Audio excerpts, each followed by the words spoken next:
Hey guys, tonight we're traveling back to a time when the world ran on steam, silk, and secrets, but was just about to run on caffeine. Long before the word espresso was whispered in an Italian cafe, the aroma of roasted coffee was already drifting through the streets of Istanbul, a city of domes, seagulls, and endless conversation. It's the mid-1500s, and somewhere between the call to prayer and the cries of the marketplace, a new sound begins to rise, the gentle bubbling of copper pots over coals, filling the air with something dark and unfamiliar. Coffee, the drink that would change not just mornings, but empires. So, before you get comfortable, take a moment to like the video and subscribe, but only if you genuinely enjoy what I do here. And tell me in the comments where you re-listening from and what time it is there, because somewhere, right now, it's coffee hour. Now, dim the lights, maybe turn on a fan for that soft background hum, and let's ease into tonight's journey together. Istanbul, mid-1500s, the beating heart of the Ottoman world. From sunrise to sunset, the city hums with a rhythm only an empire can make. On the docks, ships sway gently beside the Golden Horn, unloading crates of silk, spices, and brass from every corner of the known world. Seagulls shriek, vendors shout, and the scent of salt and smoke fills the air. Yet among all the familiar smells, tar, bread, seaweed, there's something new, bitter, rich, roasted. The smell comes from small fires in the marketplace, where merchants from Yemen are boiling something strange in blackened parts. The locals call it kaf. At first, few pay attention. The empire is full of foreign goods, pepper from India, porcelain from China, sugar from Egypt, but this one is different. When poured into a cup, it looks like ink and tastes like earth and smoke, leaving behind a warmth that seems to sharpen thought itself. The beans arrive from Yemen, carried north through Mocha and Jeddah, across the Red Sea to Suez, then by camel to Cairo, and onward by ship to Istanbul. It is an arduous journey, months through heat, wind, and salt, but the demand grows so fast that caravans soon run year-round. Coffee is no longer just a Sufi's midnight companion. It's about to become the empire's newest currency. Historians trace the first coffee served in Istanbul to around 1554. Two merchants from Aleppo and Damascus, or Hakim and Shams, rent a modest shop in Totakoli, near the Grand Bazaar. They roast beans over charcoal, grind them to powder, and brew them slowly in long-handled brass pots called sezv. The result is thick, dark, and foamy. People gather to try it, expecting bitterness and finding instead focus. By evening, the shop is full. Within months, Coverhain, coffee houses, begin appearing in every district of the city. Each one looks different. Some are grand, with tiled walls, carpets, and brass lamps. Others are nothing more than shaded courtyards with wooden benches and smoke curling upward. But they all share a single element, the smell. Once it drifts through a street, people follow it instinctively, as if drawn by curiosity more than thirst. Inside, conversation flows faster than the drink. Men sit cross-legged on low divans, sipping from tiny porcelain cups. They discuss taxes, trade, poetry, and politics. Musicians pluck the oud, storytellers perform epics, and travelers share news from Aleppo, Baghdad, or Cairo. For the first time, a public space exists where class and rank dissolve. Here, a merchant can debate a scholar, and a poet can argue with a soldier. The only price of entry is a cup of coffee. To the authorities, this new habit looks dangerous. The Sultan's advisors report that citizens are gathering nightly to speak freely.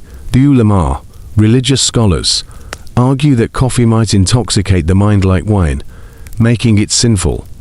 But others defend it, pointing out that the Prophet himself forbade wine, not beans. The debate reaches absurd lengths. Some judges claim that the bubbling sound of boiling coffee resembles music, and is therefore unlawful. Others reply that its fragrance alone is enough to prove divine approval. In 1567, Sultan Selim II briefly bans coffee, ordering all shops closed. But enforcement fails. The demand is unstoppable. Secret cafes open in basements and side alleys. Guards sent to close them down often stay for a cup themselves. A century later, Sultan Murad IV, famous for his iron discipline, tries again. He sends spies to catch drinkers, sometimes punishing them severely. Yet even he cannot erase the habit. As soon as his patrols pass, the pots go back on the coals. Historians call this period the empire's first social revolution, not through violence, but through caffeine. The Kavahain becomes the meeting point of urban life. Without intending to, the Ottomans invent the modern idea of the cafe, a place to think, speak, and watch the world pass. In an empire built on hierarchy, coffee houses create equality, one small cup at a time. Economically, the impact is immediate. Demand for beans turns Yemen into one of the richest provinces of the empire. Taxes on coffee fund public works and military campaigns. Ports like Mocha thrive. Their warehouses filled with sacks of green beans bound for Cairo and Istanbul. Coffee becomes both commodity and culture. Culturally, it transforms daily rhythm. Before coffee, the Ottomans had morning sherbet and evening wine. After coffee, the day gains new punctuation.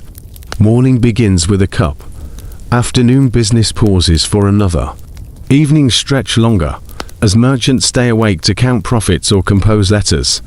Sleep loses its monopoly. European visitors to Istanbul describe the phenomenon with fascination. Venetian diplomat John Francesco Rossini writes in 1585, "In this city, there are houses where men gather for the drinking of black water, which gives vigor to the spirit and banishes sleep. They sit 4 hours, talking of all things. He sounds half admiring, half alarmed. Women, too, find ways to join the ritual. Though barred from public cafes, they brew coffee in private homes, developing their own traditions, grinding beans by hand, serving guests in ornate cups, and reading fortunes from the leftover grounds." By the 17th century, coffee has become part of marriage customs, a woman's brewing skill judged during proposals. A bad cup could end an engagement. Even the empire's bureaucracy adapts. Scribes and accountants drink coffee through long nights of record-keeping. Diplomats use it during negotiations. Poets write verses about its darkness and depth. One Ottoman poet compares it to the ink of wisdom, poured for the soul. Another calls it black as sin, pure as devotion. What began as an import turns into identity. Istanbul's skyline of domes and minarets hides hundreds of small coffee fires, glowing like stars after dusk. The empire runs on conversation, and conversation now runs on caffeine. When historians look back, they agree on one thing: coffee gave the Ottomans more than energy. It gave them a new form of public life, a space where news traveled faster than official messengers, where ideas could form without permission, where people learned to share more than goods, they shared time. And from that sharing, the modern world began to stir.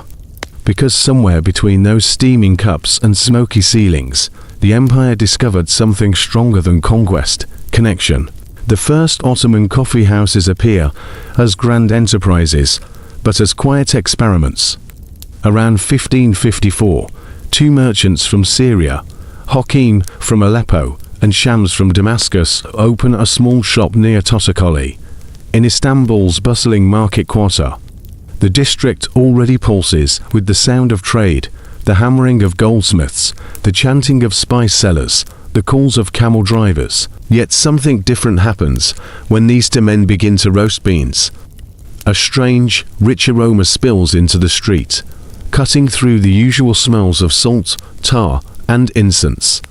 People stop, turn, and follow their noses. Hakim and Shams call their shop a Kavahain, a house of coffee. The word itself is new to Turkish, borrowed from Arabic kawa and Persian kone. They serve the drink in tiny handleless cups, brewed thick over glowing embers. At first, customers come out of curiosity. They stay for the flavor, bitter, smoky, and sweetened with a spoonful of honey.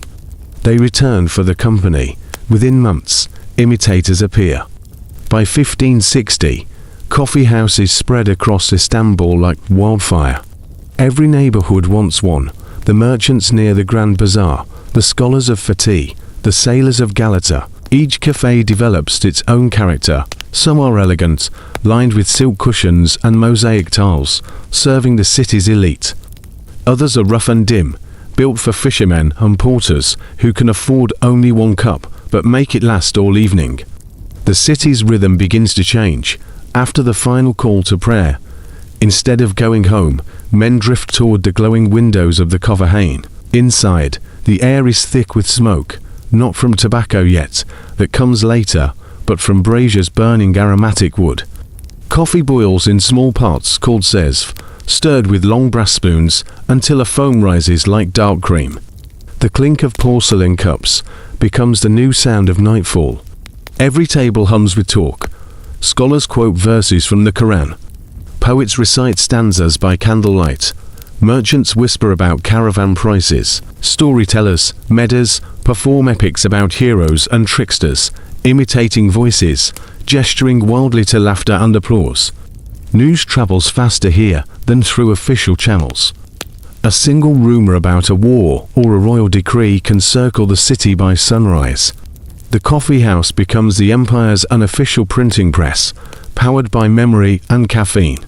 Historians call these early Kavahain, the first public forums of the Ottoman world. Before them, conversation was confined to mosques, markets, and private homes. Now, anyone could walk in, buy a drink, and join the discussion. For a few coins, even a poor craftsman could sit beside a scholar or soldier as an equal. Coffee, by accident, created social democracy or a world ruled by hierarchy. Not everyone is pleased. The ulama, religious scholars, debate coffee's legality. Some declare it haram forbiddance, comparing it to wine because it alters the mind. Others defend it as harmless, noting that it sharpens rather than dulls. The controversy reaches the highest levels of power. Sultan Suleiman the Magnificent, famous for balancing law and pleasure, hesitates to take a side. He loves order, but he also loves progress. For now, he watches. His successors are less tolerant. Sultan Murad III and later Murad IV both issue bans. Murad IV, whose rule 1623 to 1640 is marked by strict discipline, personally patrols the streets at night, disguised in plain clothes, hunting smokers and coffee drinkers. Chronicles describe him storming into cafes with his sword drawn. Yet the bans never last. The moment imperial patrols pass, the cups reappear. The drinker's defiance is quiet but stubborn, a shared belief that no ruler can outlaw conversation. Foreign travelers describe the scene with fascination. The English visitor George Sand writes in 1615 that coffee houses are places of resort for men of all vocations, where they discourse matters of state. Venetian envoys complain that their spies can hardly keep up with the flow of gossip. The Kavahain, they report, is more efficient than any courier system. Economically, the spread of cafes transforms entire professions. Coffee sellers, cup makers, roasters, and bean importers form guilds, each with strict rules. The city taxes them heavily, but relies on their trade. The Ottoman treasury, always in need of silver, finds in coffee a renewable source of revenue. Socially, the coffee house becomes the empire's memory. Poets read verses aloud, and listeners memorize them line by line. Philosophers test arguments before crowds. Travelers bring tales from Cairo, Damascus, and Baghdad, stitching the vast empire together with stories. The Kavahain turns oral culture into public education. The symbolism of coffee itself grows deeper, black as night, strong as patience, served hot as passion. The drink becomes a metaphor for life and wisdom. Ottoman proverbs emerge. A cup of coffee commits 1 to 40 years of friendship. To share coffee is to make peace. To refuse it is to close the heart. Architecturally, coffee houses reshape the city's appearance. Wooden facades open into shaded courtyards lined with vines. Inside, Low tables hold brass trays stacked with cups, spoons, and sugar bowls. Light filters through latticed windows, turning steam into golden haze. Many are built near mosques or markets, creating a rhythm of prayer, trade, and talk. Over time, even the state learns to use them. Governors send agents to listen to public opinion. Poets employed by the court test new verses among the crowds.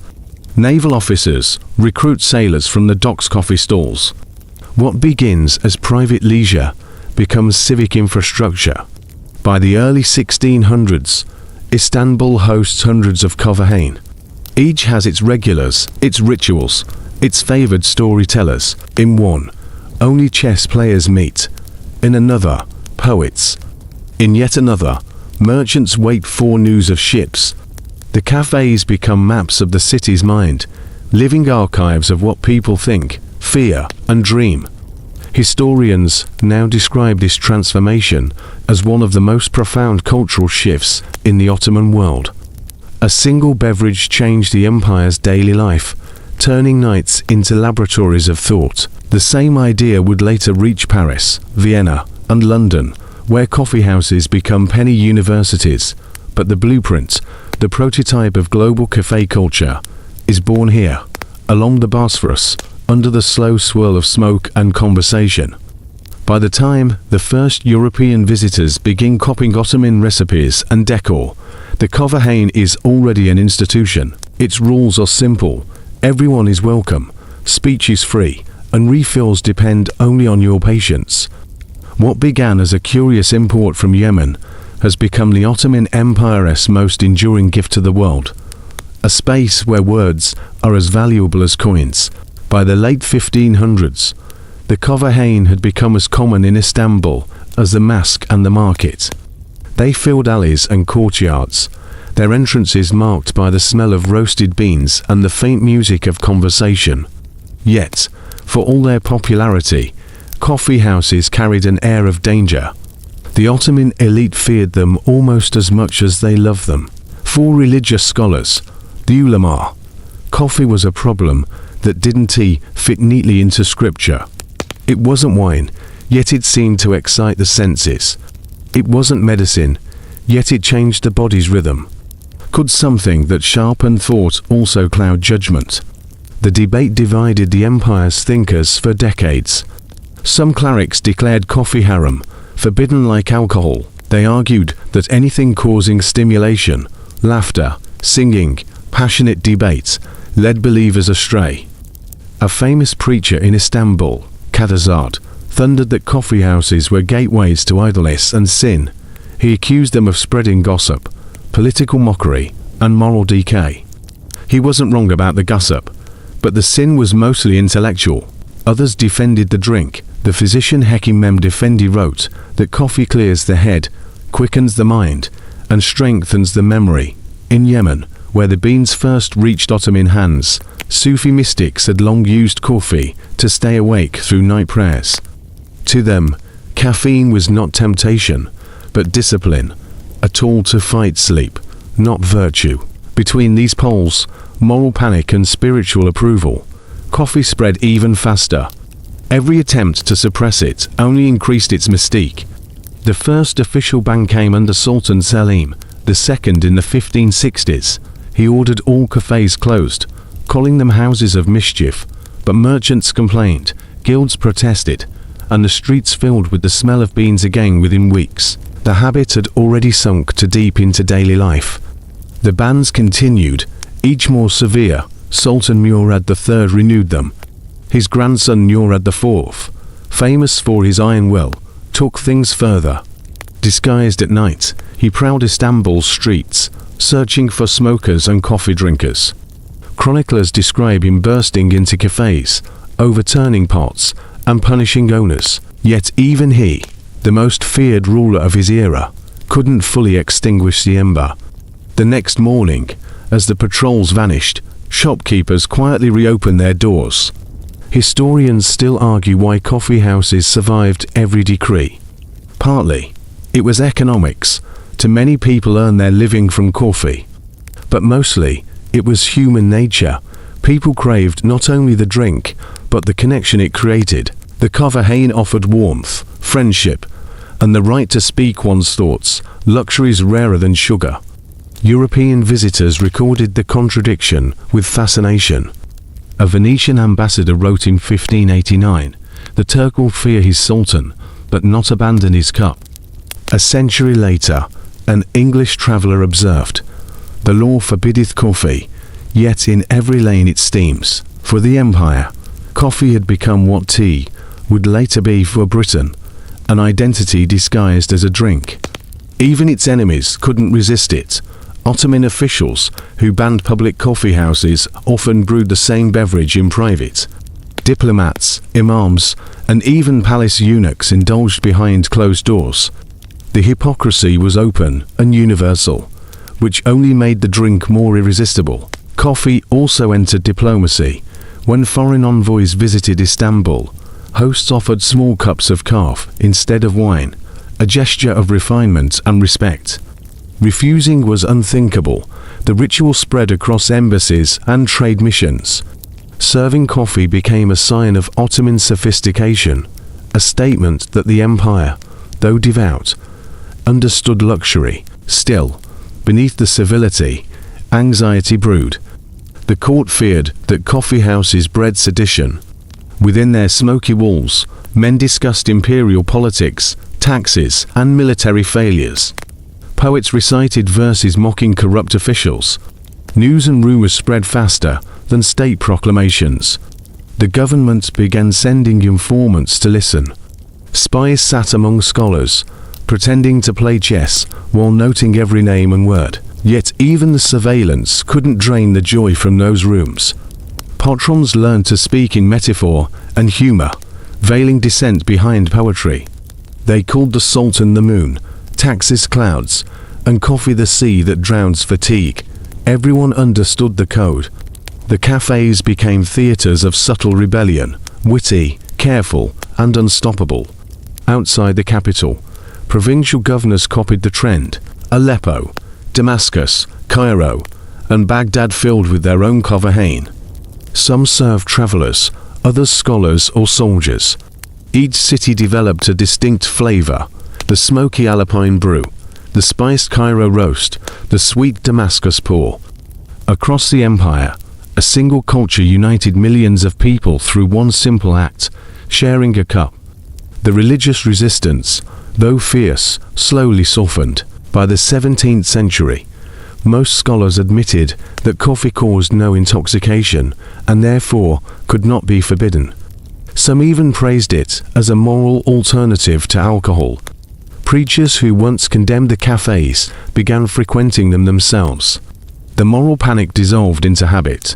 From then on, bans became less about religion and more about control.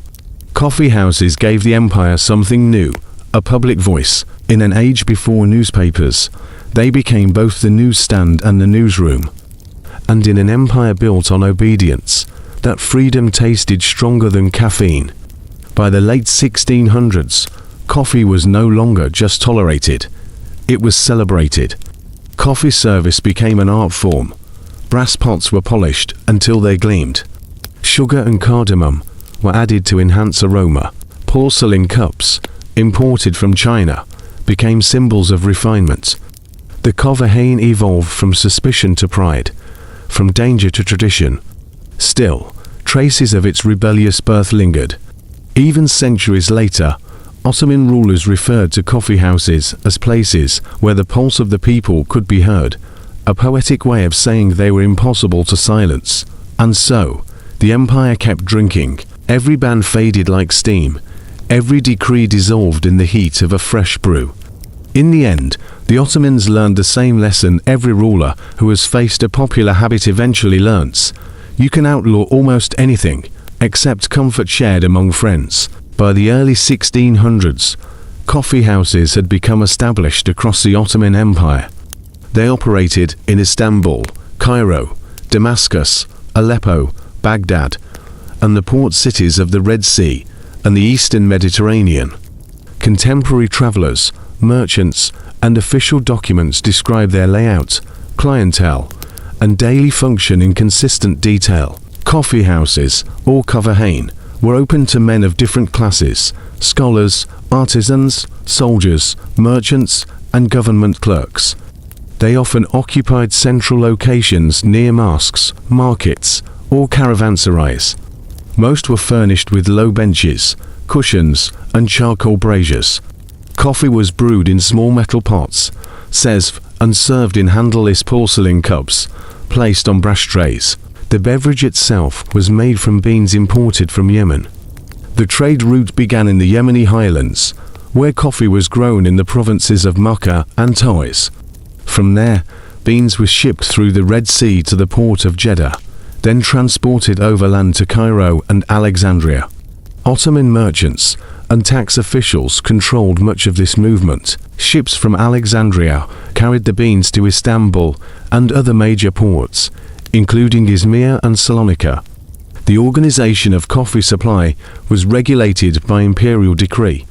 Records from the 16th and 17th centuries show that coffee taxes were levied in the provinces of Yemen and Egypt, forming part of the empire's customs revenue. Guilds of roasters Kahveci Yesnaf emerged in Istanbul and other large cities. These guilds standardized prices and protected merchants from competition. Inside the Coverhain, activity varied by time of day. In the mornings, merchants discussed trade routes and commodity prices. In the afternoons, religious scholars met their students. Evenings were reserved for entertainment, readings of poetry, recitations of the Shahnameh, storytelling, meda performances, chess, and backgammon. The coffee house also became a key node in the flow of information. Without printed newspapers, news traveled orally. Couriers and sailors brought reports of wars, taxes, and decrees from distant provinces. In the cafes of Istanbul, this information was repeated, discussed, and sometimes exaggerated, forming the first informal communication network of the Ottoman world. European observers confirm this. Venetian envoys in the 1580s and 1590s described coffee houses as places where all the news of the empire is known before it reaches the palace. A French traveller, Jean Thivenot, visiting in the 1650s, noted that the Turks meet in coffee houses to talk of business news or war.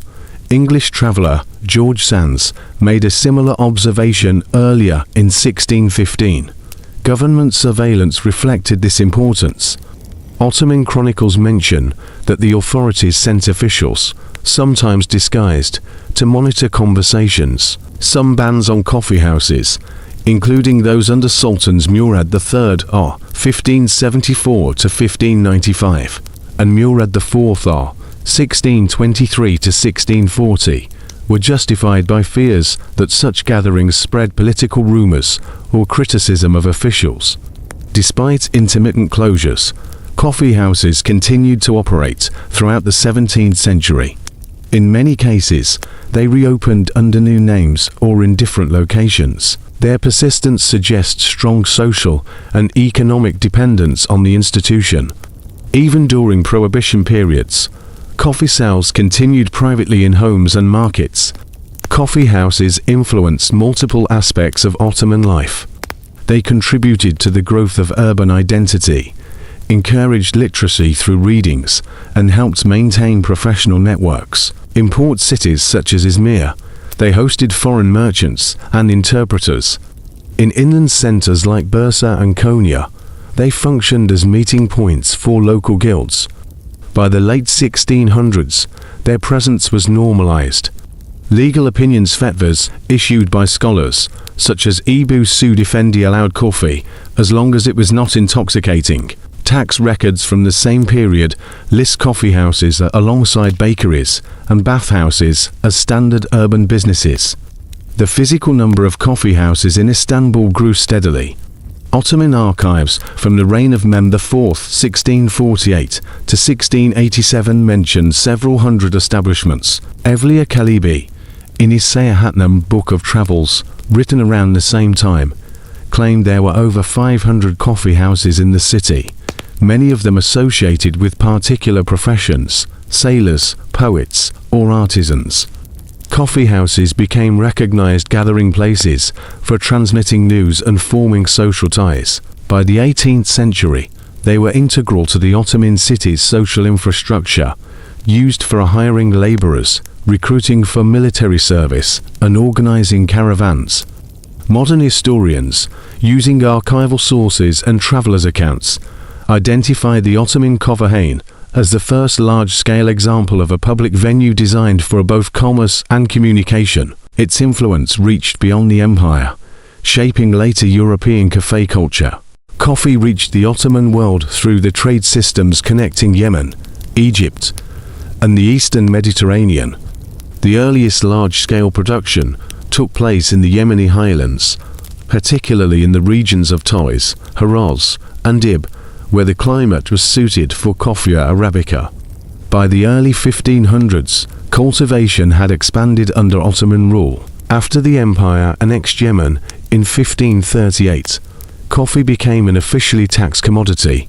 The most important export center was Mocha, Al-Muka, located on Yemen's Red Sea coast. Its harbor functioned as the principal shipping point for coffee during the 16th and 17th centuries. Caravans carried beans from inland plantations to Mocha, where they were stored in large warehouses and loaded onto ships bound for Jeddah, Suez, and Aden. Mocha's prosperity depended almost entirely on coffee exports. Contemporary observers, such as the French traveller Jean de la Roque in the early 1700s, described Mocha as a city that lives by its bean. From Mocha, the beans followed to main routes. The Red Sea route carried shipments north to Jeddah, the port of Mecca, and then to Suez. From Suez, camel caravans crossed the Sinai Peninsula to Cairo. From there, the Nile and coastal shipping connected the beans to Alexandria, where Ottoman fleets distributed them to Istanbul, Izmir, and Salonika. The second route, the Indian Ocean route, sent coffee south toward Aden, then east across the Arabian Sea to Surat and other Indian ports. This route connected Ottoman coffee to South Asian and Persian Gulf markets.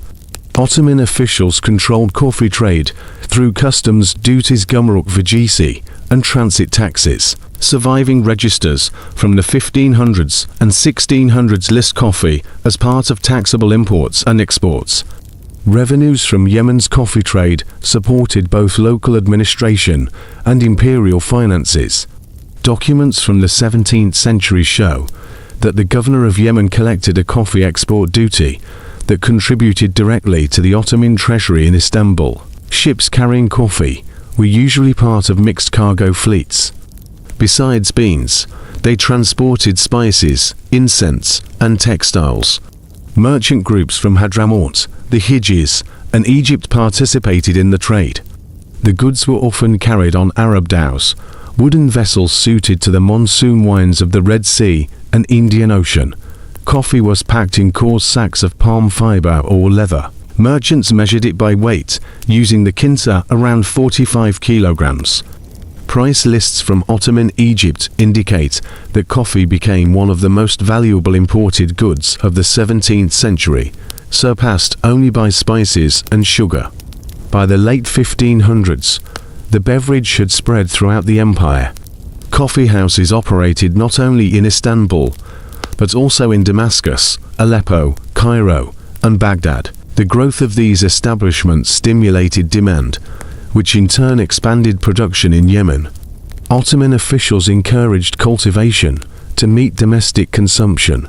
Records from the province of Yemen during the reign of Sultan Ahmed I 1603 to 1617 show an increase in plantation taxation, corresponding with the rising popularity of coffee in the capital.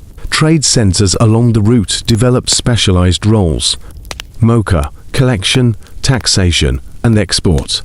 Jeddah, customs control for goods entering the Hijaz, Cairo, redistribution and packaging for a northern transport. Alexandria, maritime shipping to Istanbul and Europe. The trade route effectively links sub-Saharan Africa, Arabia, and the Mediterranean into one commercial chain. Ethiopian merchants brought additional beans across the Red Sea, though Yemeni coffee remained dominant because of Ottoman control and branding.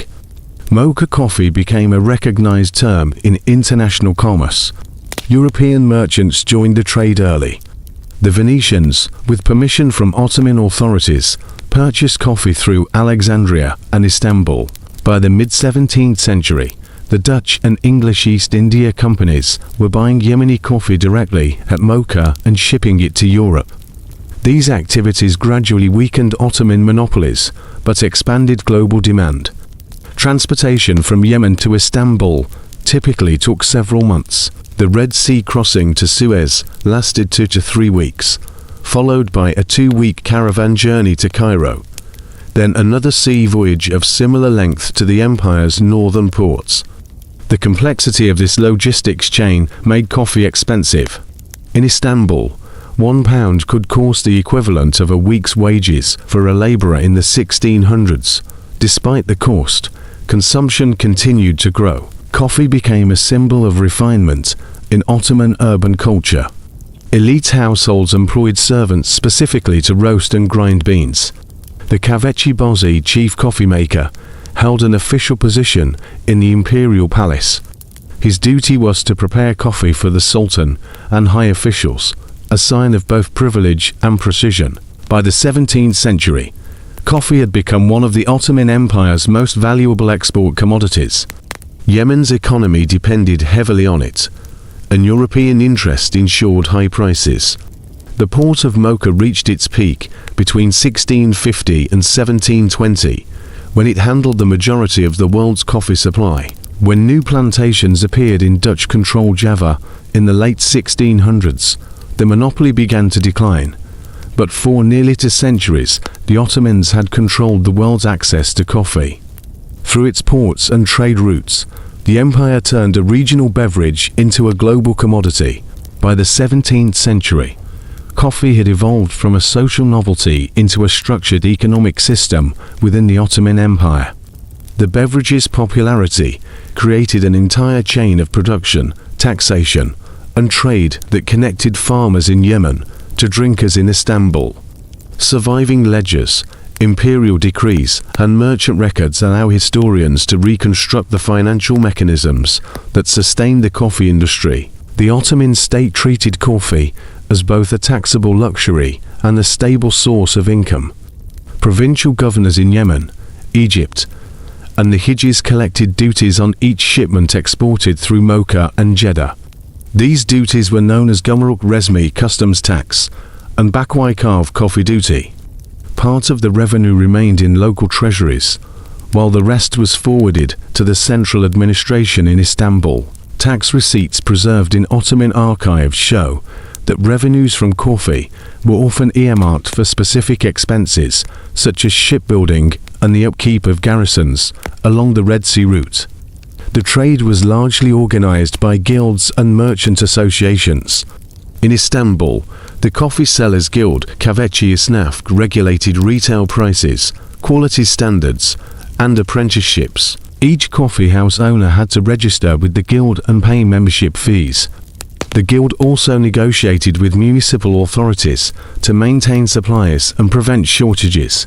In Cairo, a similar group of wholesalers, known as Tucker El-Kaf, handled bulk imports from Yemen. Prices for coffee fluctuated depending on supply and season. Official price lists now Defterleri from the 1600s record that the state occasionally fixed maximum retail prices to prevent speculation. Nevertheless, the beverage remained costly. Coffee was more expensive than tea or sherbet, but cheaper than imported wine or spices. At the consumer level, the price of a cup in Istanbul's Kofahane was usually 1 or 2 aki, small silver coins. For comparison, a loaf of bread cost 1 aki, and a laborer earned about 20 to 25 aki per day. Coffee was thus affordable to most urban residents, but still considered a modest luxury. The supply chain from Yemen to Istanbul involved multiple transactions. Farmers sold beans to local brokers, who arranged transport to Mocha. Merchants there bought the beans by weight and paid customs duties before loading them onto ships. At Suez, Another tax was collected before the cargo crossed the Sinai by camel to Cairo. In Egypt, coffee was stored in government-regulated warehouses, where wholesalers purchased it for shipment to Ottoman ports. Every step involved taxation, profit, and risk. Documents from the Ottoman financial registers, Mali Defterleri, indicate that the government maintained control through licensing. Only approved merchants could transport coffee across provincial borders. This system allowed the state to monitor trade volumes and guarantee steady revenue. It also encouraged the growth of monopolies in key ports, particularly Alexandria and Istanbul. In Istanbul, the coffee trade supported secondary industries. Roasters, grinders, cup makers, and sugar merchants formed their own guilds. Sugar, imported from Egypt and Cyprus, was frequently mixed with coffee, increasing its overall consumption. The beverage stimulated demand for other goods: porcelain cups from China, brass trays from Anatolia, and charcoal from the Black Sea forests. At the palace, coffee service became part of court protocol. The Kavesi Baka, chief coffee maker, held a prestigious position among palace servants. He supervised preparation for the Sultan, the Grand Vizier, and foreign envoys.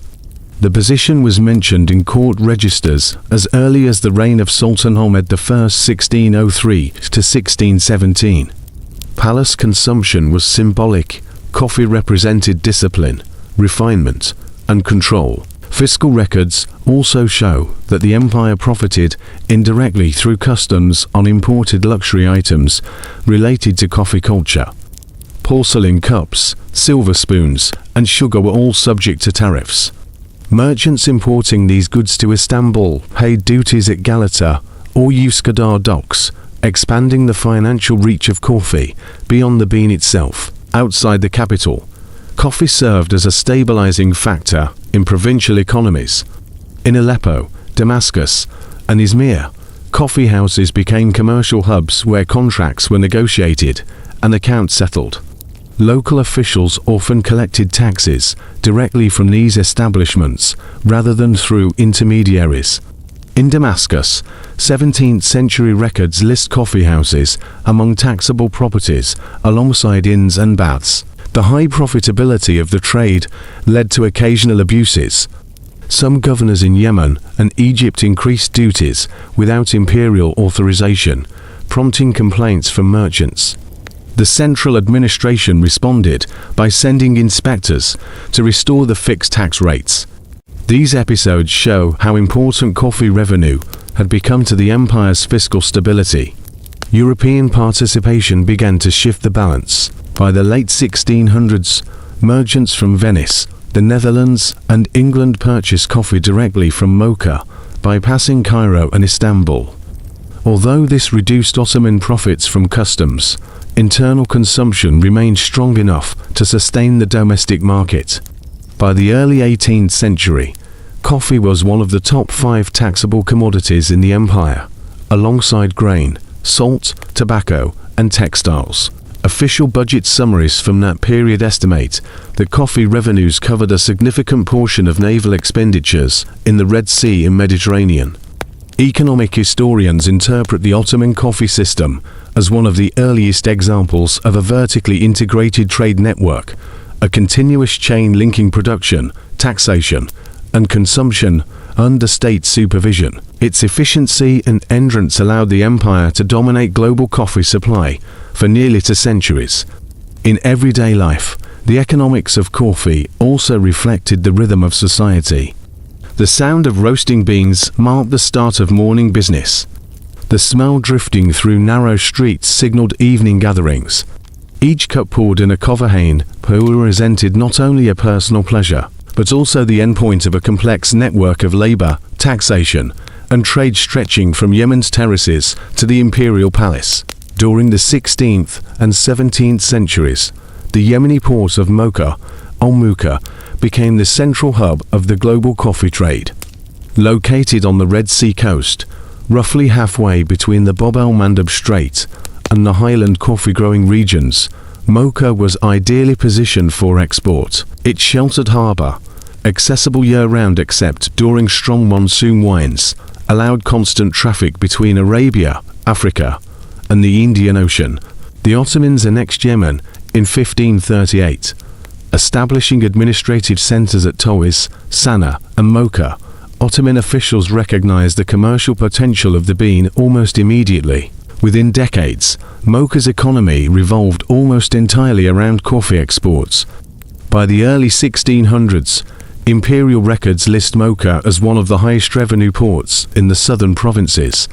Taxes collected there formed a major contribution to the imperial treasury. The port's rise coincided with the rapid expansion of coffee cultivation in Yemen's interior. Terraced farms in the highlands around Haraz, Ib, and Damar produced the most prized beans, known for their dense aroma and mild acidity. Farmers transported their harvest by camel or mule to Mocha, where merchants purchased it for export. The route from the highlands to the coast took approximately 5 to 7 days. Ottoman administrators stationed in Mocha maintained warehouses, depot, and customs offices Gumruk. Every shipment was recorded, weighed, and taxed before departure. Duties were typically calculated per quinta, about 45 kilograms. Historical records suggest that by the mid-1600s, more than 10,000 quintas of coffee left Mocha annually, over 450 tons. This number increased in later decades as global demand grew. Caravans from the interior arrived continuously. Merchants sorted beans by size and color, then packed them into woven sacks made of palm fiber. The coffee was stored in shaded warehouses to preserve quality. From Mocha's docks, ships carried the beans primarily north to Jeddah and Suez, and east toward Aden, Surat, and Basra. Merchants operating in Mocha came from various backgrounds: Arab, Persian, Indian, and Ottoman. Many belonged to Hadrami trading families, who maintained branches in Cairo, Surat, and Batavia. Jewish and Armenian intermediaries also participated, handling letters of credit and currency exchange. The variety of languages and currencies in circulation in Mocha, one of the most cosmopolitan ports in the region. Foreign accounts provide detailed descriptions. The Dutch traveller Peter van den Broek visited in 1616 and called Mocha the market of all Arabia. He noted the presence of Ottoman soldiers guarding the customs office and the strict taxation system enforced by local governors. In the early 1700s, the French merchant Jean de la Roque wrote that the city's streets were lined with warehouses filled entirely with coffee. No other merchandise being so abundant, Mocha's prosperity reshaped its urban layout. The city contained distinct quarters for merchants, sailors, and officials. Large storage buildings dominated the waterfront, while mosques, inns, and markets served the transient population of traders. Archaeological surveys confirm the existence of multiple stone warehouses from this period, some still bearing Ottoman architectural features, such as arched doorways and ventilation holes, designed for drying sacks of beans. Customs revenue from Mocha was crucial to Ottoman Yemen's administration. Archival data indicate that coffee accounted for more than half of the provincial budget in certain years. A portion of this revenue supported the imperial fleet in the Red Sea and the maintenance of forts along the coast. Despite its small size, Mocha influenced global trade patterns. European merchants soon arrived, attracted by the monopoly on high-quality coffee. The Dutch East India Company established a trading post there in 1616, followed by the English East India Company in 1621, and the French Compagnie d'Indes later in the century. These companies purchased beans directly from Yemeni and Ottoman intermediaries. Though technically subject to Ottoman oversight, they operated semi-independently, paying agreed tariffs in silver coin. The presence of Europeans introduced new dynamics. Competition between Dutch, English, and local merchants pushed prices upward, benefiting Yemeni producers, but complicating Ottoman control. Ottoman governors alternated between cooperation and restriction, sometimes expelling European traders, then inviting them back when revenues declined. By the late 17th century, mocha coffee dominated world markets. The term mocha became synonymous with high-quality beans, regardless of origin. European demand outpaced production, and the port's warehouses often emptied before the next harvest arrived. Caravans from the interior could not supply enough beans to meet global consumption. However, the same success carried seeds of decline. European traders smuggled live coffee plants out of Yemen, breaking the monopoly. The Dutch planted them in Java around 1699, followed by the French in the Caribbean and the British in India. These new colonies eventually replaced mocha as the center of coffee production. Nevertheless, during the 16th and 17th centuries, mocha represented the height of Ottoman commercial achievement. It connected African, Arabian, and Asian markets through a single product. Its customs system, merchant diversity, and steady output created the first global commodity network centered on a non-European port. When historians refer to the mocha era, they describe more than a trade route. It was the period when an Ottoman-controlled harbor supplied nearly the entire world with coffee, linking mountain farms, desert caravans, and imperial ships in a continuous flow of beans that reshaped global habits and economies. By the early 1600s, Ottoman coffee had already reached the edges of Europe through trade with Venice. Venetian merchants, who maintained regular commercial links with the empire, were among the first Europeans to encounter the drink directly. Archival records from 1580 onward mention coffee arriving at Venetian ports from Alexandria and Istanbul under the name cave or kafk. Venice's position as the main European gateway to the eastern Mediterranean made it the logical first recipient. Ships from Ottoman ports routinely carried spices, silk, and precious metals. Coffee simply joined the cargo list. Venetian customs records from 1615 list coffee among taxable imports, noting its origin as mocha mocha. At this point, quantities were small, luxury shipments intended for apothecaries rather than public consumption. Initially, Europeans treated coffee as a medicinal substance. Italian physicians described it in the same terms used for exotic remedies. In 1591, the botanist Prospero Alpini, who had studied plants in Cairo, published De Plantis Aegypti Liber, one of the earliest European works to mention coffee. He described it as a dark beverage useful to the stomach and against the vapors of wine. Apothecaries sold roasted beans ground into powder, claiming digestive and stimulant benefits. By 1645, the first public coffee house in Italy opened in Venice, near St. Mark's Square. Contemporary documents identify its founder as a trader who had learned the brewing method in Istanbul.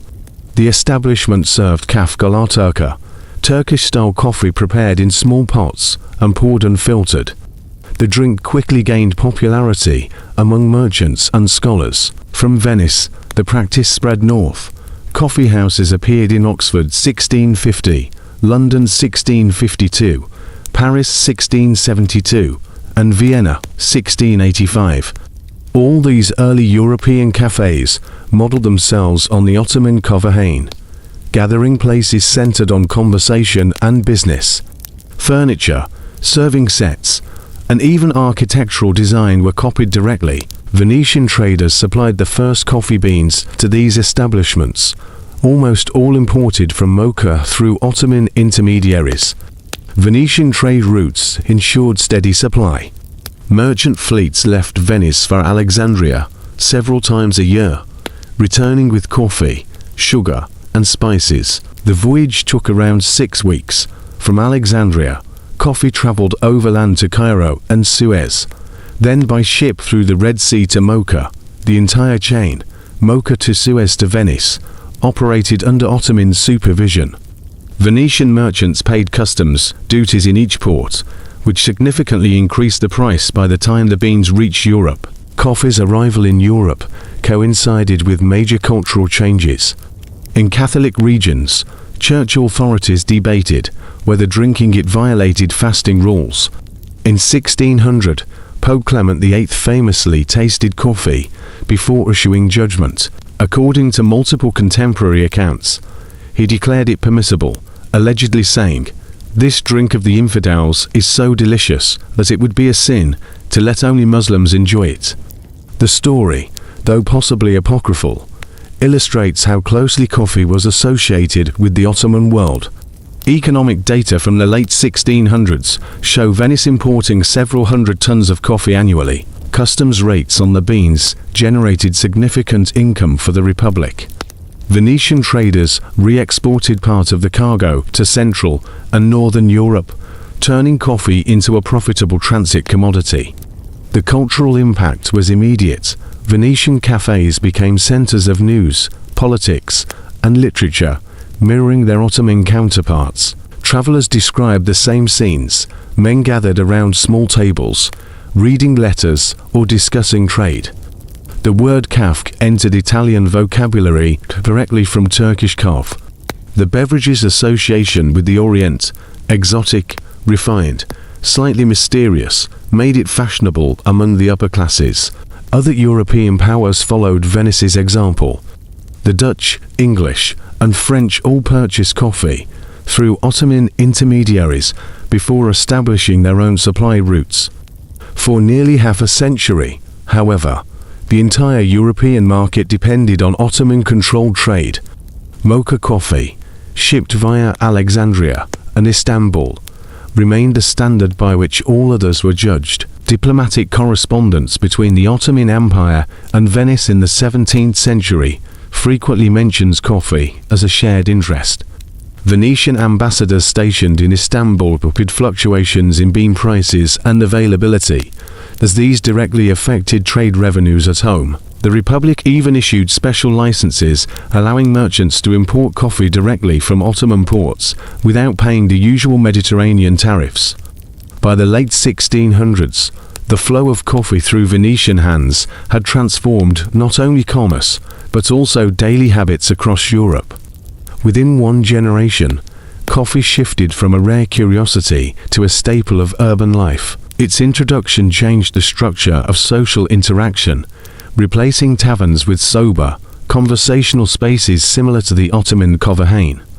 The Venetian connection marked the first phase of coffee's globalization. Through its ports, ships, and brokers, the Ottoman beverage crossed into European life, carrying with it the culture of discussion and exchange that had flourished for a century along the Bosphorus. From this point forward, coffee would no longer belong to one empire. It would become the drink of the modern world. By the late 17th century, coffee had crossed oceans and languages, forming a shared global culture of taste. What began as an Ottoman and Yemeni specialty had become a universal habit, spreading along trade routes from Mocha to Venice, from London to Java. Each region adapted the drink to local customs, yet the basic essence, roasted beans, boiled water, and conversation, remained unchanged. In the Ottoman world, coffee had already reached maturity as a daily necessity. In Istanbul, merchants, soldiers, and scholars all drank several cups a day. Coffee houses served as extensions of workplaces and homes. Travelers noted that the city's residents rarely began any negotiation or meeting without offering coffee first. The same etiquette spread throughout the empire. From Sarajevo to Basra, serving coffee became the standard gesture of hospitality. European cities quickly mirrored this practice.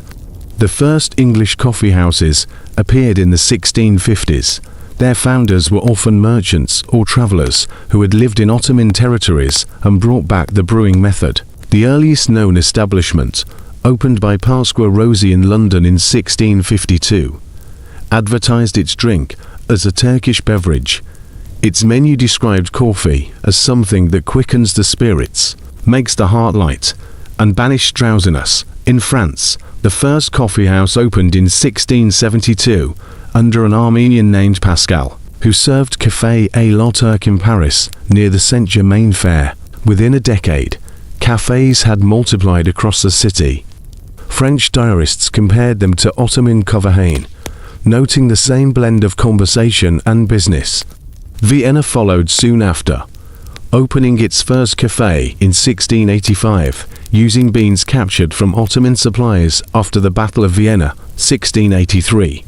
By the early 1700s, Europe's growing appetite for coffee made it one of the most traded commodities on earth. The beans' journey, however, still depended heavily on Ottoman and Yemeni supply lines.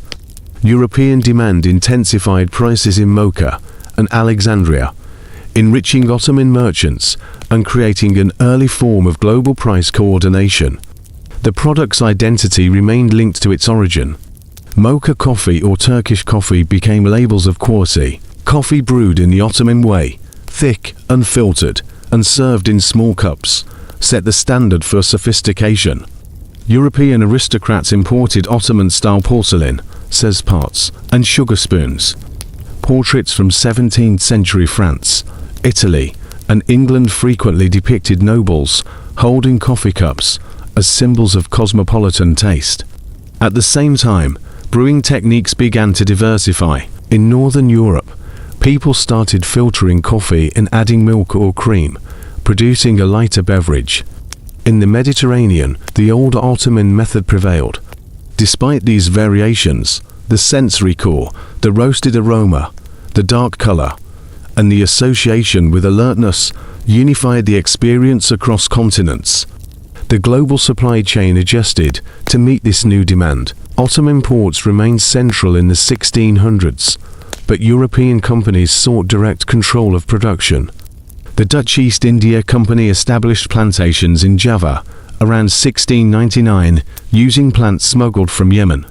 The French transplanted seedlings to Réunion and Martinique, and the British introduced coffee to Ceylon and later Jamaica. This diffusion broke the Ottoman-Yemeni monopoly, but ensured the bean's worldwide survival. Economically, coffee created new patterns of consumption.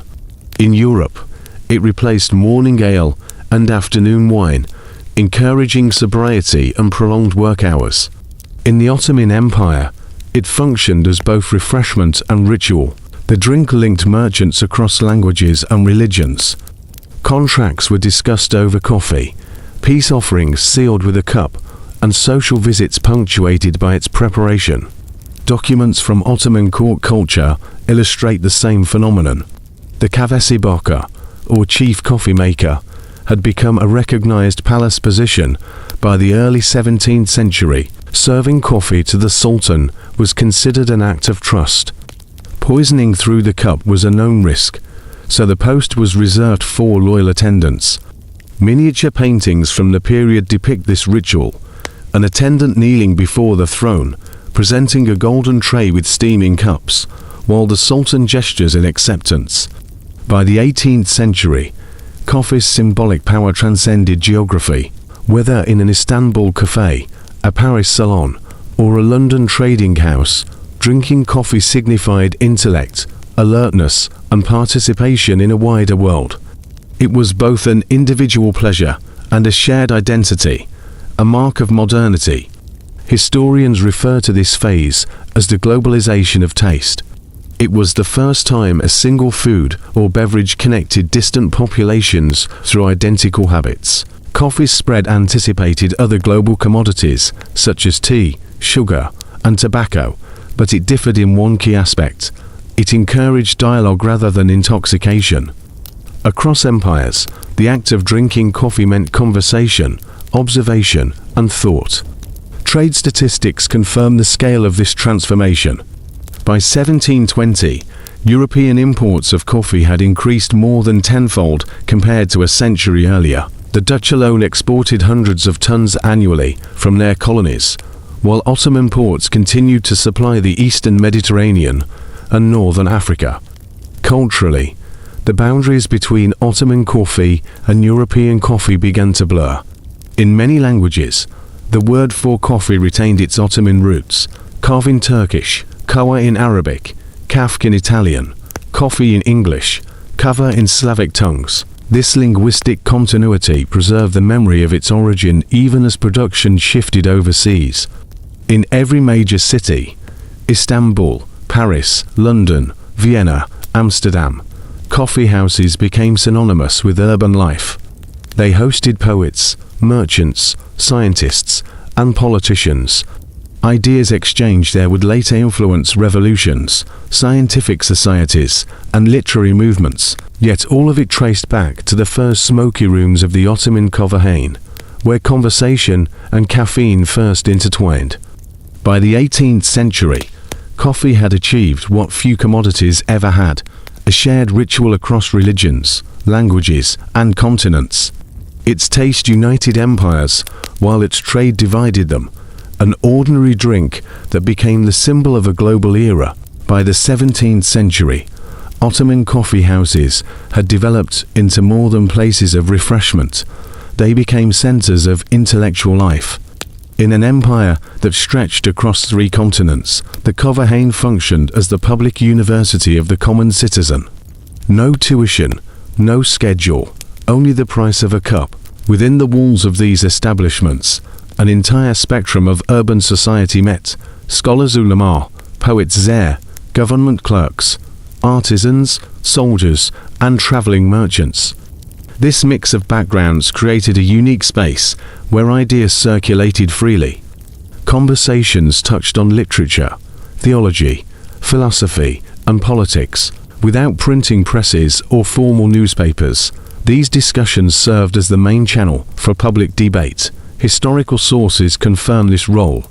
The traveller Evliya Çelebi, writing in the mid-1600s, described Istanbul's coffee houses as schools of knowledge, where the learned and the curious gather to exchange words as others exchange goods. He listed hundreds of cafes, each associated with particular clientele: Ulema Kahvehanesi for scholars, Esnaf Kahvehanesi for craftsmen, Asker Kahvehanesi for soldiers, and Zar Kahvehanesi for poets. The classification reflected the city's social complexity. In scholarly cafes, discussions often began with readings of classical Arabic or Persian texts. A literate member would recite passages from poets like Rumi, Sodi, or Hafiz, followed by interpretation and debate. In some coffee houses near madrasa districts, students gathered to prepare for examinations, using the cafe as an informal study hall. Others met to listen to traveling storytellers who combined moral lessons with entertainment. This intellectual energy extended beyond literature. Religious discourse also found a home in the Kahvehané. Preachers and mystics debated theology with surprising openness. Though some officials disapproved, the practice persisted. Coffee houses near major mosques often served as extensions of sermon life, where attendees continued discussion after prayers. Political ideas spread through the same networks. While outright criticism of the Sultan was dangerous, coded conversations about justice, taxation, or corruption occurred daily. Reports from Ottoman police archives mention discussions contrary to public order in several Istanbul cafes, yet the authorities tolerated a degree of dissent, understanding that the Kahvehané also functioned as an early warning system, a barometer of public opinion. In addition to talk, visual and performing arts thrived in these spaces. Musicians played the oud and ney. Shadow puppet performers Karogs and Hasivat entertained crowds with comedies that satirized government officials and social manners. These performances, while humorous, transmitted political and ethical commentary understood by all. The Meda storytellers were especially influential. They performed long narrative cycles, epics like Battle Ghazi, tales of love, or moral parables. Each performance combined improvisation with audience participation. These oral traditions preserved historical memory, especially among the illiterate. In the absence of mass media, the coffee house served as the people's archive. Coffee houses near the imperial courts and government offices were often visited by scribes and bureaucrats who used them as meeting places. Contracts were negotiated, letters written, and accounts balanced over coffee. Some cafes doubled as informal employment centers, where artisans and workers gathered to find daily jobs. Thus, the Kahvehané linked intellectual life with economic activity. Foreign observers noticed this cultural depth. The English traveller Sir Henry Blount, who visited Istanbul in the 1630s, described the coffee house as a place where men discourse more freely of affairs than is usual in absolute monarchies. His observation highlighted a paradox. An empire known for centralized authority had produced one of the most open forums in the early modern world. This intellectual exchange spread across the provinces. In Aleppo, Damascus, and Cairo, coffee houses hosted literary societies where poets presented new works. In Sarajevo and Belgrade, they functioned as reading rooms for travelers and merchants. In Izmir, they became points of contact between Ottomans and European traders, facilitating the exchange of both goods and ideas.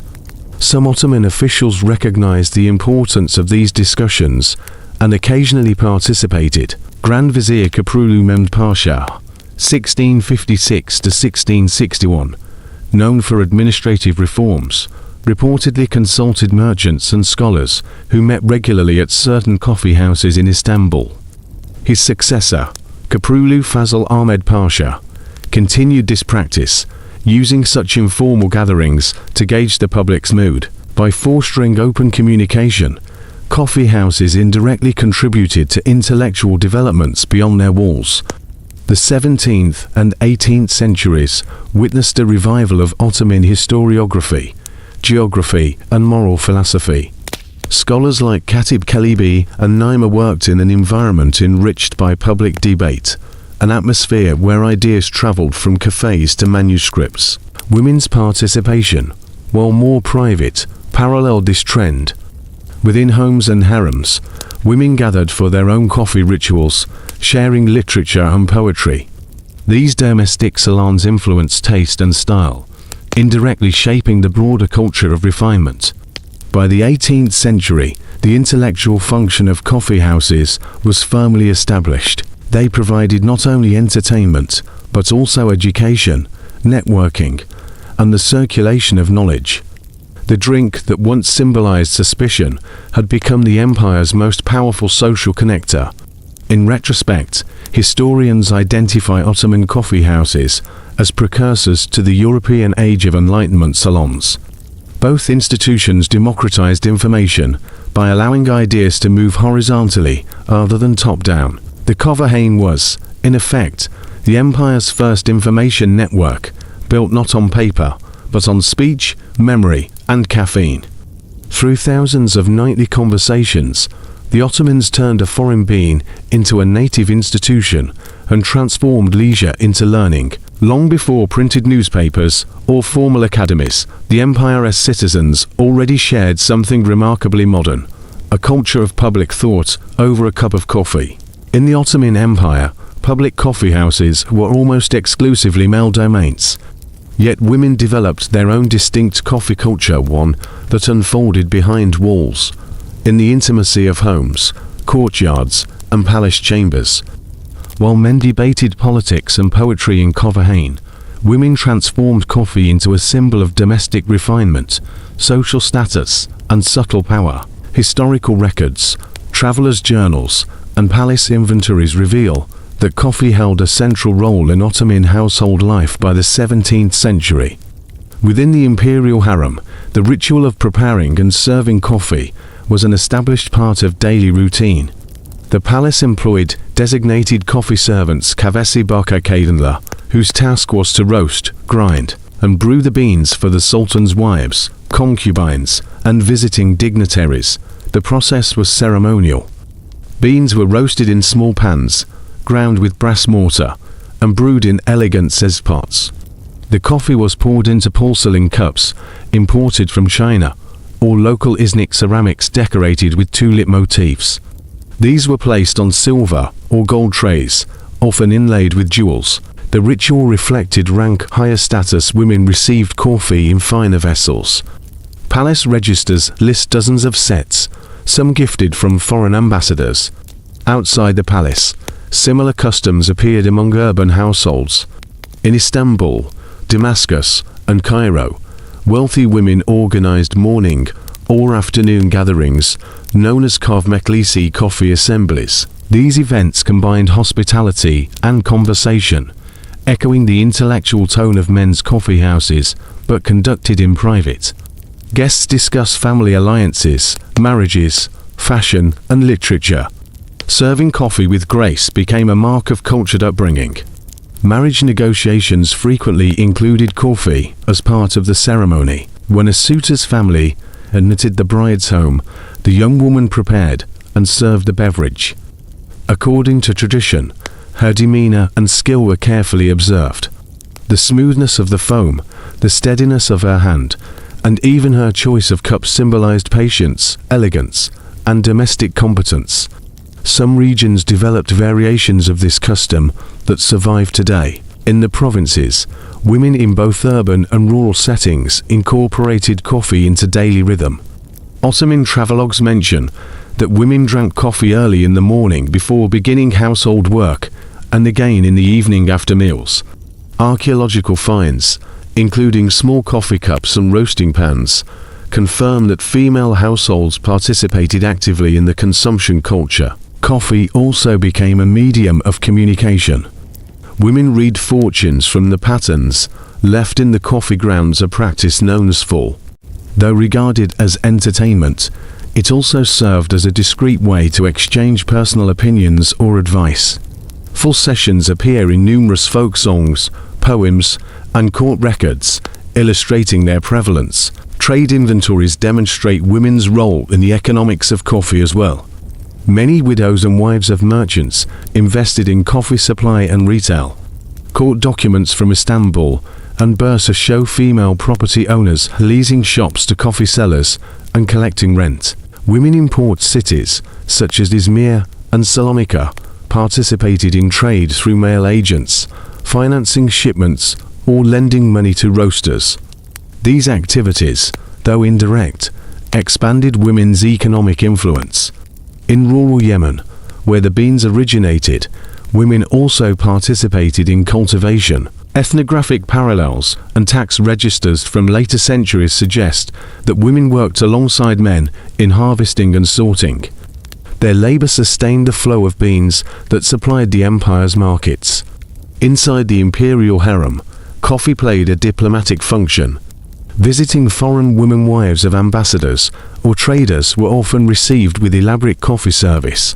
Accounts by Lady Mary Wortley Montagu, who visited Istanbul in 1717, describe being welcomed with china cups of coffee, as black as ink and of a taste beyond comparison.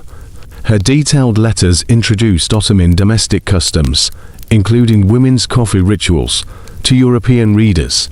In literature and visual art, coffee symbolized intimacy and refinement. Ottoman miniature paintings depict women reclining on cushions, holding small cups, while musicians play nearby. Poets used coffee as metaphor, its darkness representing beauty, its heat symbolizing love. The beverage, once controversial in religious debate, had become the language of emotion. Coffee even entered household architecture. Wealthy homes included dedicated coffee corners, kafkakesi or small salons furnished with cushions, low tables, and ornate trays. In some regions, portable coffee chests contained all necessary tools: roaster, grinder, pot, cups, and sugar box ready to be carried from room to room. While women did not frequent public coffee, they influenced its evolution indirectly. Merchants adjusted blends and flavors according to domestic demand, adding cardamom, clove, or sugar to suit female tastes. Recipe manuscripts from the 18th century include women's coffee, kading kavesi, prepared with lighter roast and sweetened foam. Through these rituals, women transformed coffee from a masculine social stimulant into a marker of civilization and elegance. They integrated it into rites of passage, births, engagements, weddings, and mourning, ensuring its permanence in Ottoman life. By the 18th century, coffee united public and private spheres of the empire. In the cafes of men and the salons of women, the same aroma filled the air, carrying identical meanings of hospitality, trust, and conversation. Together, these spaces sustained one of the most enduring cultural legacies of the Ottoman world, a tradition that still survives wherever coffee is shared. By the 17th century, the Ottoman coffee house had evolved beyond a social venue. It became a node in the empire's information network. Merchants, government officials, and foreign envoys all recognized its importance as a place where news could be gathered, alliances formed, and secrets overheard. Coffee houses were public, but in their crowded hum of voices, privacy could be found through noise itself. European ambassadors stationed in Istanbul quickly realized their diplomatic value. Venetian, French, and English envoys often sent servants or interpreters, known as dragomans, to coffee houses around the Grand Bazaar or Galata to collect rumors about wars, trade policies, or appointments within the court. Reports preserved in the Venetian state archives describe coffee houses as the beating heart of news and note that political information reached them faster than through official dispatches. One Venetian record from 1624 mentions that envoys received intelligence about a planned military expedition to Persia 2 weeks before the Imperial Council announced its information, traced back to discussions overheard in a coffee house near the arsenal. This practice blurred the line between gossip and espionage. Local merchants also used coffee houses for intelligence. Ship captains shared sailing conditions and port rumors. Brokers discussed prices of wheat, wool, and spices.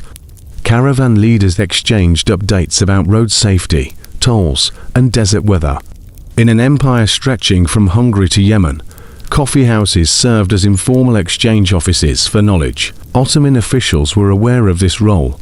The imperial government sometimes dispatched informants, known as hafi, to observe conversations and report suspicious behavior. Police records list cases where individuals were arrested for spreading false talk or insulting the viziers inside cafes. Yet surveillance was inconsistent. The number of coffee houses made control impossible, and many informants were themselves loyal customers. Coffee houses near embassies became particular hotspots for foreign contact.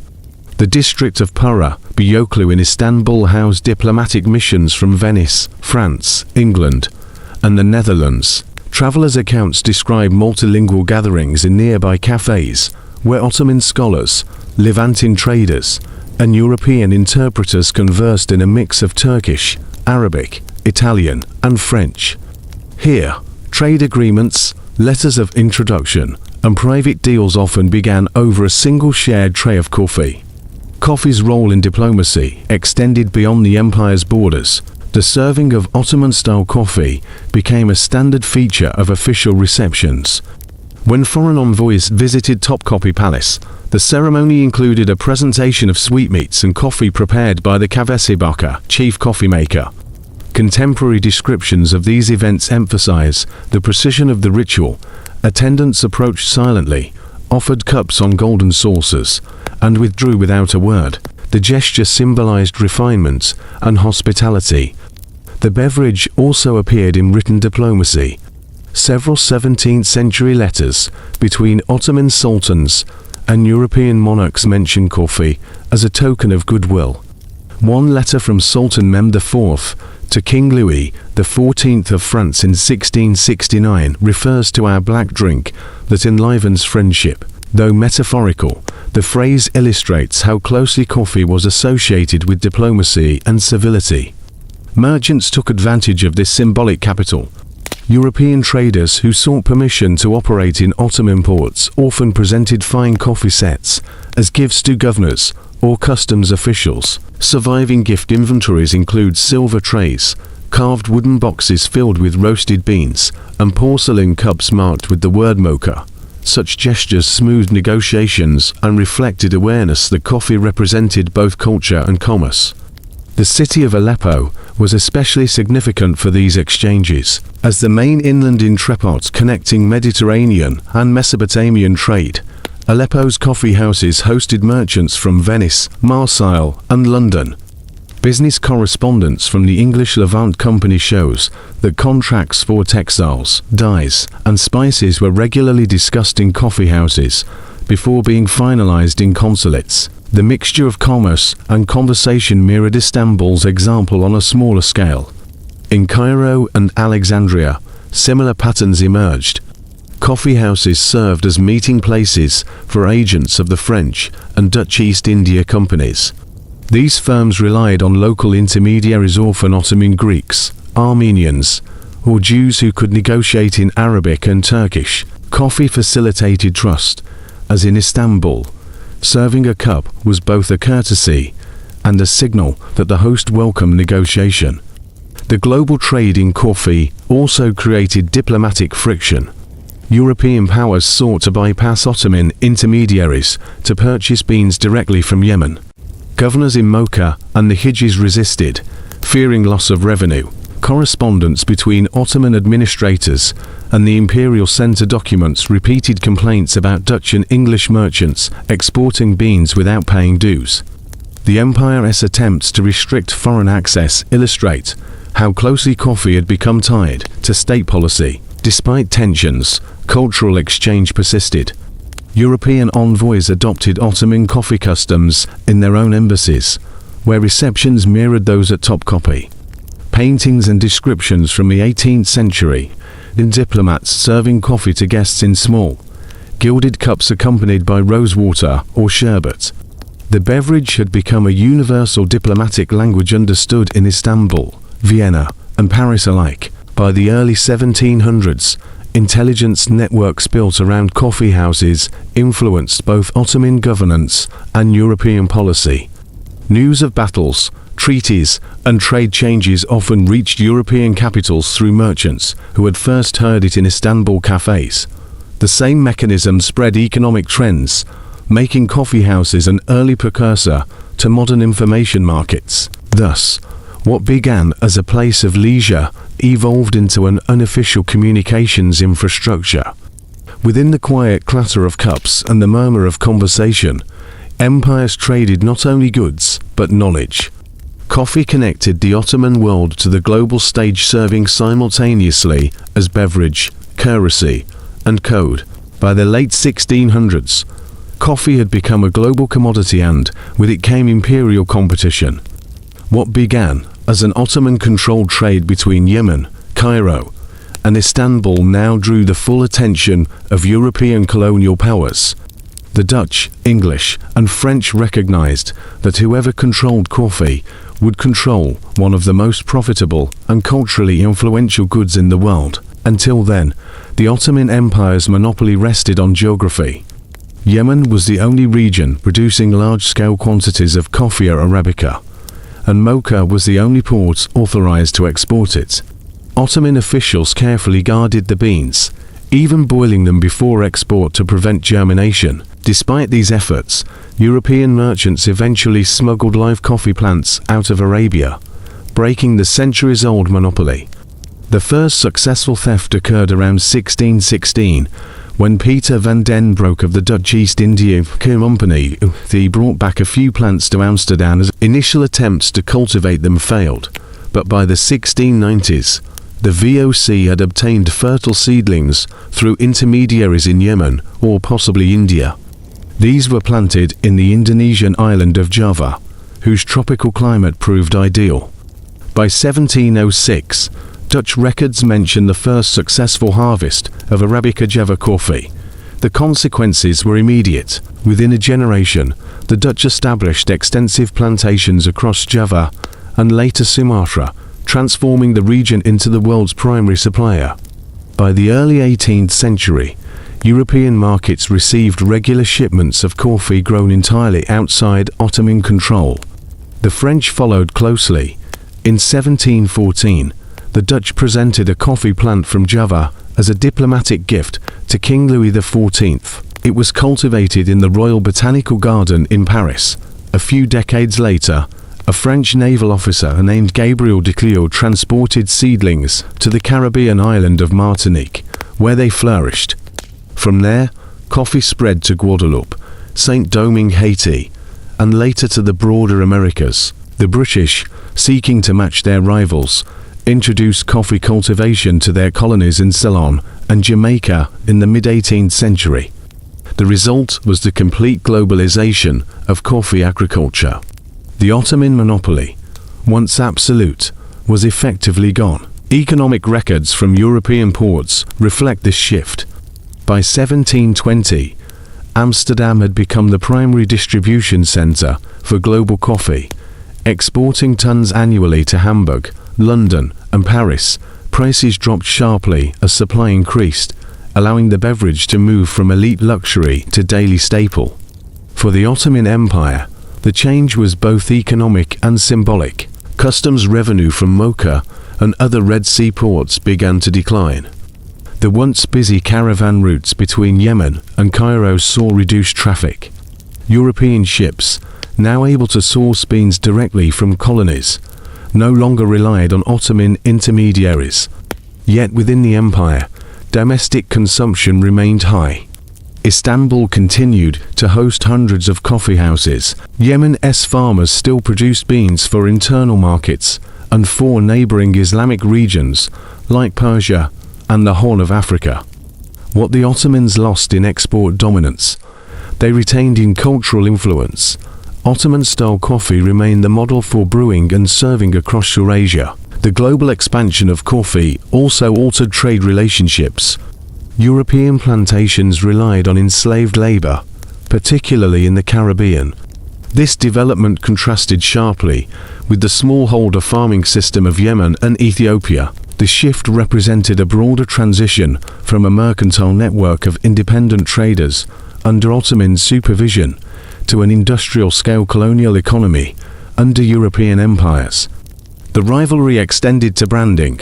Mocha and Java, once referring to ports, became international trademarks. Blends combining beans from both origins appeared in European markets under names like Mocha Java, symbolizing the union of old and new sources. Even as production moved overseas, consumers still associated quality coffee with Ottoman heritage.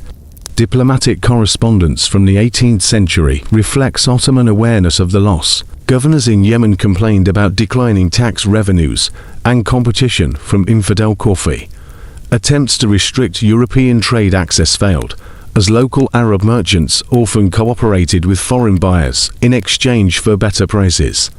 By 1730, Mocha's export volume had dropped by more than half compared to its 17th century peak. The empire's remaining advantage lay in reputation. Ottoman coffee retained cultural prestige. European travelers continued to praise Istanbul's Kovahain and the art of brewing in the Sez. Even after European colonies flooded markets with cheaper beans, the Turkish cup remained a mark of refinement. Coffee also continued to play a role in diplomacy. Ottoman envoys visiting European courts presented it as a symbol of civilization.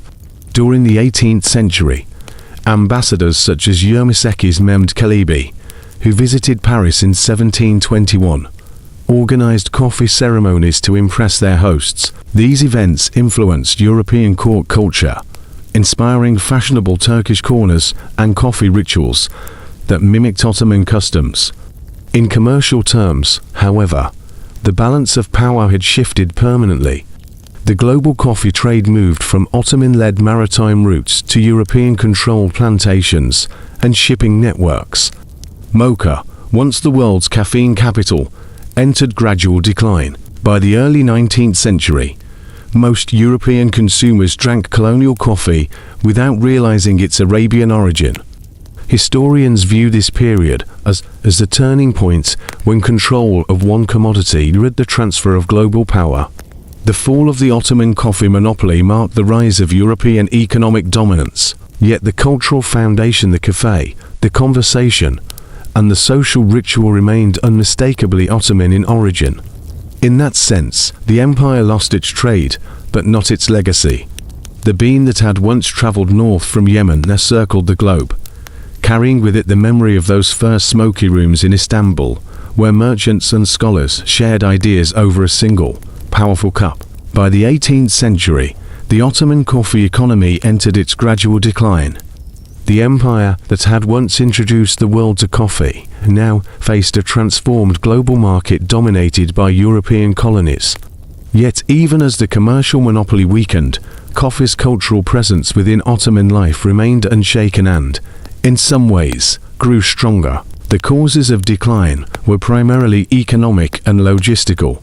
European plantations in Java, Ceylon, the Caribbean, and later Brazil produced coffee in quantities the Yemen highlands could not match.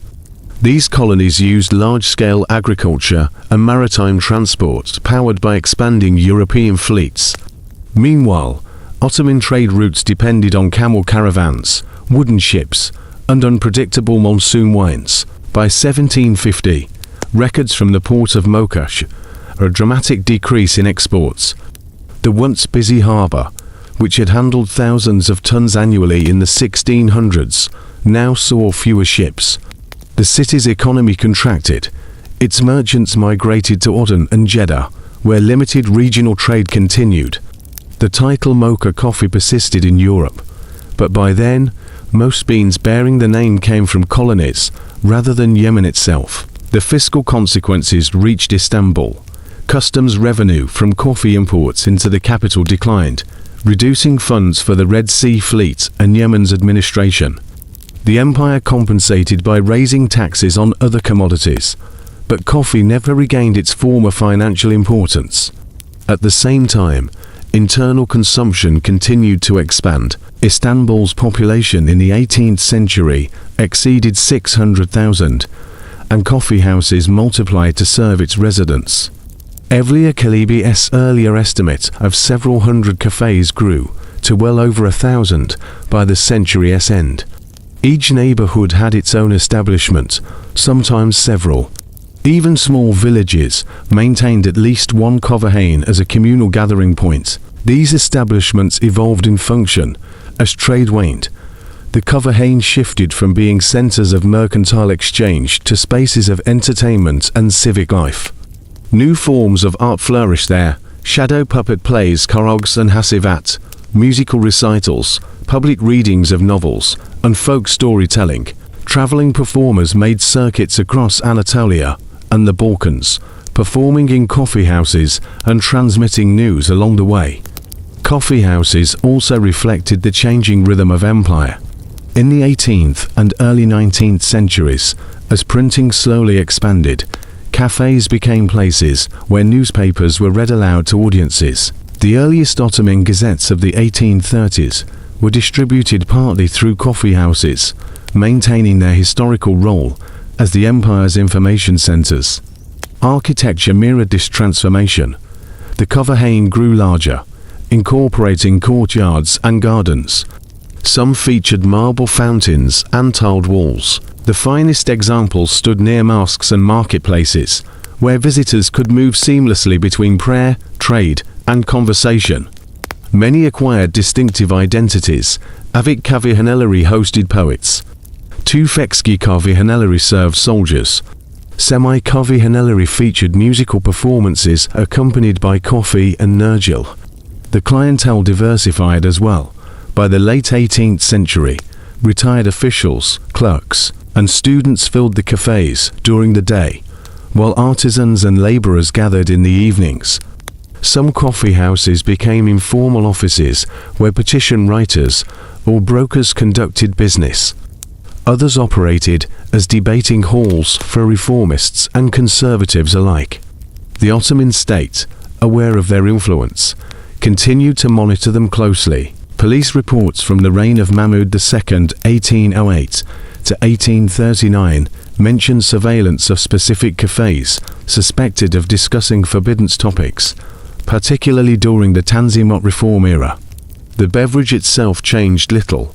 Preparation remained traditional: roasted beans, ground to dust, boiled in small sezv, poured and filtered into porcelain cups. Sugar, introduced earlier from Egypt, became common, leading to the classification still used today: sod unsweetened, Owata medium sweet, and Zekali sweet. Serving coffee remained a ritual of hospitality across all classes. In the domestic sphere, coffee retained importance in women's gatherings and family ceremonies. It was offered to guests, included in dowries, and exchanged as gifts. Coffee paraphernalia, grinders, trays, and cups became prized household objects, passed from one generation to the next. Though economic dominance had shifted, cultural prestige persisted.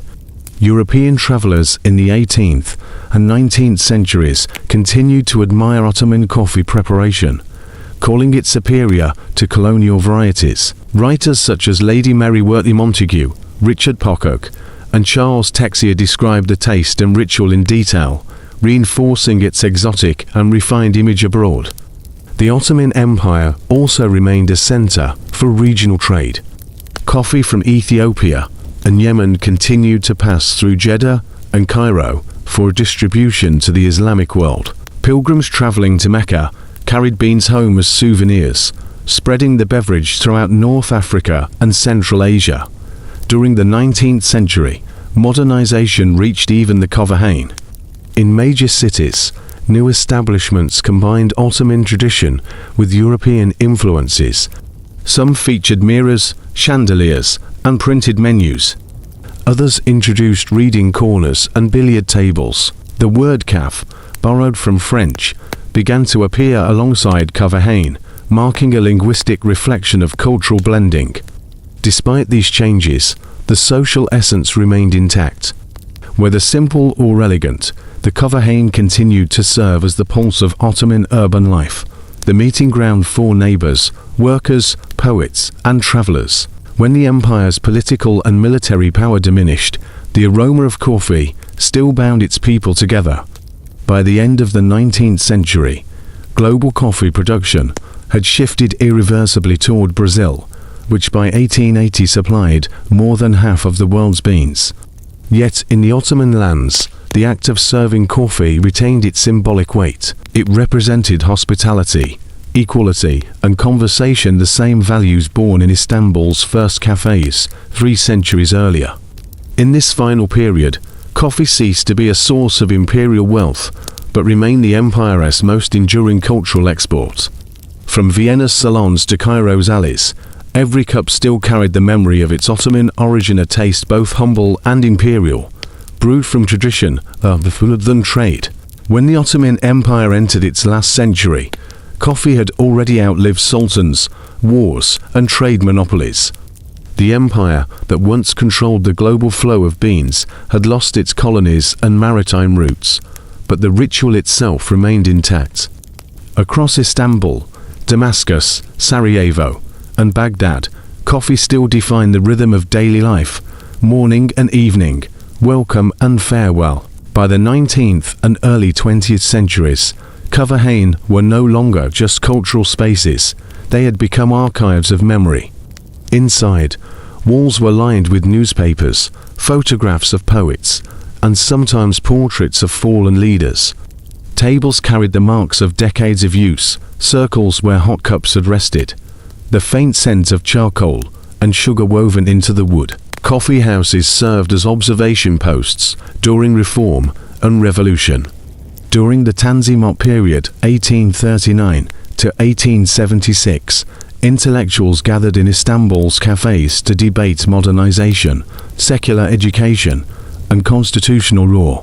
Journalists and writers from newspapers such as Turkuman Wayavul and Tosvarayev met over coffee to discuss drafts and censored articles. Some of the first political clubs of the Ottoman Empire began in the back rooms of these cafes.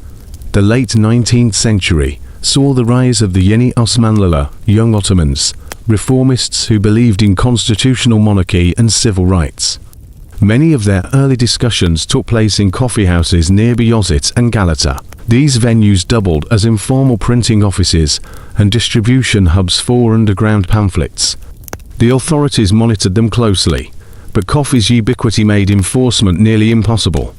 During the first constitutional era, 1876 to 1878, Coverhain became centers of public reading. Literate customers read newspapers aloud to others, turning a few printed sheets into a collective experience. The practice continued into the second constitutional era, 1908 to 1918, when political debate reached its height. In cities like Salonika, Smyrna, and Skopje, reformists and workers used coffee houses as meeting points for organizing strikes or rallies. At the same time, coffee retained its intimate domestic role. Families continued to gather around trays of cups after dinner. Engagement ceremonies still featured the bride's coffee ritual, unchanged since the 16th century. Housewives exchanged beans as gifts. Merchants sealed deals with a brew rather than a handshake. Coffee had become less a product of trade and more a language of belonging.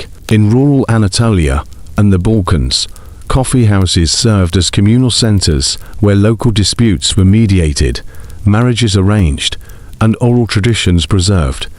Men recited epics, told folktales, or sang ballads, continuing the narrative culture of earlier centuries. The coffee house, even in decline, remained the empire's informal parliament. With the dissolution of the Ottoman Empire in the early 20th century, its successor states inherited this shared tradition. In Turkey, the kahvehane adapted to modern life, now hosting radio broadcasts and, later, television screens. In the Arab world, the same concept evolved into the Makkah, often blending Ottoman architecture with regional aesthetics, from Cairo's Fishawi Cafe to Damascus's Al Mufara. Many establishments still trace their lineage to Ottoman foundations. The drink itself never lost its original identity. Turkish coffee, known as Türk kahvesi in modern Turkey, Kahve Türkiye in Arabic, and Greek coffee in Greece, retain the same method of preparation: finely ground beans, slow boiling, and thick sediment at the bottom of the cup. UNESCO recognized Turkish coffee culture in 2013 as an intangible cultural heritage, acknowledging a tradition that had survived half a millennium. Globally, the Ottoman influence on coffee culture remains visible in form and function. The European cafe, the American coffee shop, and even modern co-working cafes all descend conceptually from the Ottoman kahvehane, a place where people gather to exchange ideas, information, and companionship. The furniture may have changed, but the purpose endures. In historical perspective, coffee shaped three revolutions: an economic revolution, connecting Yemen's mountains with Venice's markets and creating one of the earliest global commodities; a social revolution, introducing public spaces where conversation replaced hierarchy; a cultural revolution, merging faith, trade, and intellect into a single, enduring ritual. Every sip today, whether from a porcelain demitasse in Istanbul or a paper cup in New York, carries fragments of that history. The bitter foam recalls Yemen's terraces. The warmth, Istanbul's alleys. The aroma, Mocha's forgotten port. Coffee's legacy is less about beans than about human connection, the exchange of thought, story, and trust. In the end, the Ottomans did not merely spread a drink, they exported a way of thinking. The cafe, born in their empire, taught the world to slow down, to listen, and to speak. Long after the empire vanished from maps, its conversation never stopped. The next time a cup is lifted anywhere on earth, the faint echo of those first Ottoman coffee houses remains, the murmur of debate, the scent of roasted beans, and the quiet knowledge that civilizations like coffee are best when shared.